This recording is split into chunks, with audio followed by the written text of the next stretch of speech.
ബന്ധുക്കൾ വൃക്കദാനം ചെയ്തിട്ടും ഭാരിച്ച ചികിത്സാ ചെലവ് കാരണം ശസ്ത്രക്രിയ സാധ്യമാകാതെ പോകുന്നവരെ സഹായിക്കാനാണ് ഈ പദ്ധതി. സുഹൃതം എന്ന് പേരിട്ടിരിക്കുന്ന പദ്ധതിയുടെ ഉദ്ഘാടനം കൊച്ചിയിൽ നടന്ന ചടങ്ങിൽ നിർവഹിച്ചു.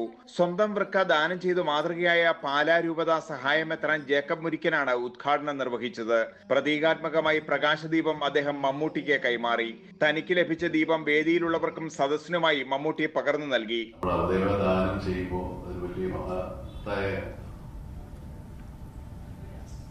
കാര്യമാണ് നമുക്കുള്ളവരാണ് ദാനം ചെയ്യുക.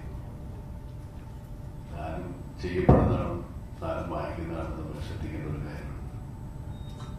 ഈ അവയവം ഒരാളിൽ നിന്ന് മറ്റൊരു വാങ്ങിക്കാനുള്ള അവസരം നമ്മളായിട്ടുണ്ടാക്കുക, മറ്റുള്ളവരുടെ അവയവത്തിൽ ജീവിക്കാനുള്ള അവസരം നമ്മുടെ ജീവിതം കൊണ്ട് നമ്മളുണ്ടാക്കുക.